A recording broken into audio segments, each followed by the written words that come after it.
Welcome to the deep dive. Today we're stepping away from the usual market talk and global strategy. We're diving into something maybe more fundamental, the architecture of character, how we build, well, people. Right. And specifically, how stories can be this kind of superpower, not just for literacy, obviously, but for actually shaping who someone becomes. Yeah, there's this great analogy in the sources we looked at, like sneaking vitamins into spaghetti sauce. The story is the sauce, and the character traits, the honesty, the empathy, those are the hidden vitamins. It's character education, but maybe more subtle, more embedded. Exactly. And that brings us to our mission for this deep dive. We're looking at character education, or CE, through the lens of these sources. And there's a real tension here, isn't there, between our culture's obsession with grit, resilience, Performance virtues, yeah. and maybe forgetting about plain old goodness. So our mission is figuring out if we've sort of lost the plot there, and how stories fit in as this kind of moral rehearsal space. And the sources kick off with this really evocative phrase. They don't just call it CE, they call it the soul art. Soul arts, I like that. What does that capture? What's the difference? Well, I think soul arts immediately signal something deeper than just, ticking boxes or following rules. Yeah. CE, at its basic level, is teaching values, responsibility, respect, kindness, empathy. All crucial. Sure. But soul arts suggests it's about cultivating the whole inner person. It's understanding how your choices ripple outward, how they affect others. It's about fostering integrity, that kind of inner alignment. Okay, so let's dig into that tension you mentioned, performance versus morality. Because the sources really critique this modern focus on achievement, right? Resilience, confidence, grit, what they call performance virtues. They do. And the argument isn't that these are bad, but that focusing only on them is, well, incomplete and potentially risky. Risky how? There's this philosopher, Kristján Kristjánsson, cited, who makes a really sharp point. He says, performance virtues, grit, self-control, confidence, when they're detached from moral virtues like honesty, justice, compassion, they can be, and this is his phrase, positively dangerous. Positively dangerous. Wow, okay, unpack that. How does that play out? I mean, isn't being resilient always good? Well, think about it. Is a resilient criminal a good thing? Or a highly self-confident dictator? Grit just makes you better at achieving your goals. Right. But it says nothing about whether those goals are actually good goals. Kristjánsson points out, the banksters behind the 2008 crash, they didn't lack grit or determination. No, definitely not. They lacked medals. They lacked a moral compass guiding that drive. So the point is, we celebrate the ability to climb high, but we forget to ask if the mountain itself is worth climbing. That's a powerful image. We're just training efficient climbers, not necessarily good people climbing worthy peaks. Precisely. The goal shouldn't just be effectiveness, it needs to be ethical effectiveness. We need to ensure the goals are morally sound, that they contribute positively. Okay, so if it's not just about stopping bad behavior, not just rules, then it has to be about something deeper, right? Inside what we actually want. Exactly. And this is where those simplistic Virtue of the Week programs often fall short. They can make morality feel like this external checklist, a chore. Like eating your vegetables because you have to, not because you actually enjoy them. Right. So the real question becomes, how do you train the heart? How do you shape desire? There's this concept from Bohlin, the schooling of desire. The schooling of desire. Tell me more about that. It reframes the whole thing. Instead of focusing on external compliance, doing the right thing because rules say so, it's just an internal aspiration. It's about learning to genuinely want what is good. So aligning what we desire with what's actually right. Making the heart and the head want the same thing. You got it. It's about educating our deepest wants. There's a nod to C.S. Lewis in the material here too.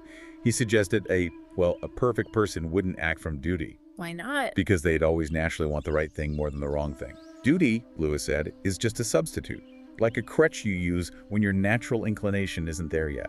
I think we all know that feeling. Doing the right thing, but maybe grumbling about it. Reluctant goodness. We do. And the goal here isn't that reluctant goodness.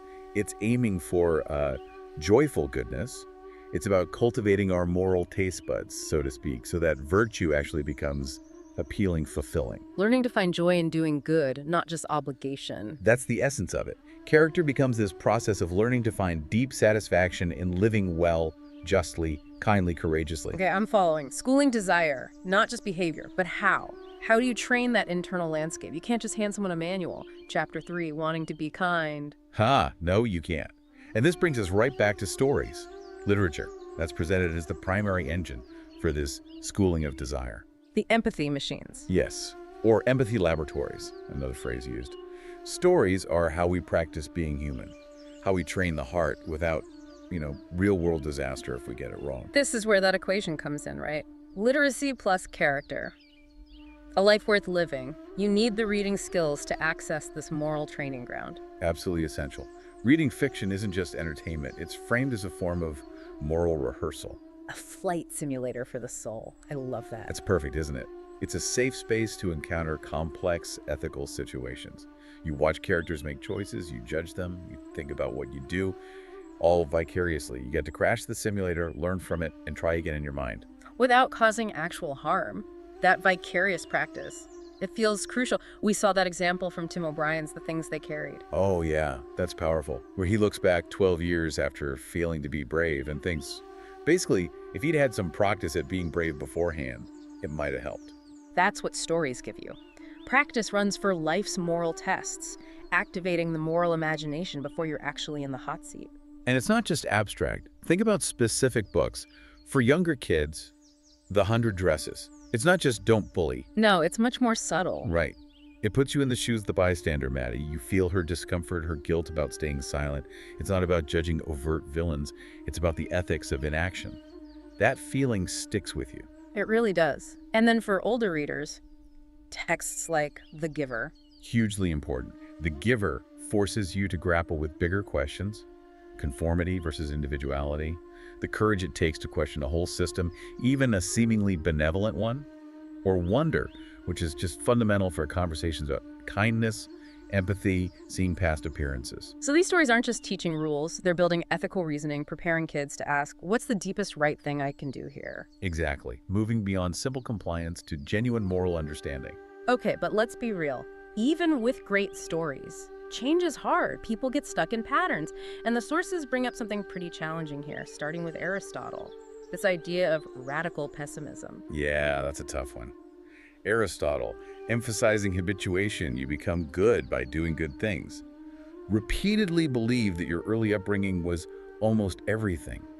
He felt that if you didn't grow up surrounded by fine habits, it was incredibly difficult, maybe almost impossible, to truly change later on. Wow, that sounds pretty bleak. Like if you had a rough start, you're just stuck, locked out of becoming a truly good person. It's a heavy idea, rooted in how powerful he thought habit was. But thankfully, there's a counter-argument, also drawing on Aristotle, presented by Kristjánsson again. Okay, what's the way out? It leverages Aristotle's other big idea, that the highest human activity isn't just action, it's contemplation, deep thinking. So change is possible, even later in life, but maybe not just through sheer willpower against bad habits. Correct.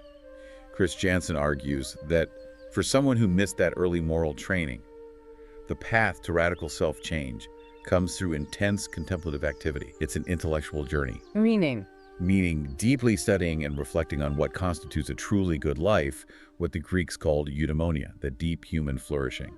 By grasping a clear, compelling intellectual blueprint for eudaimonia, a person can find a powerful new motivation.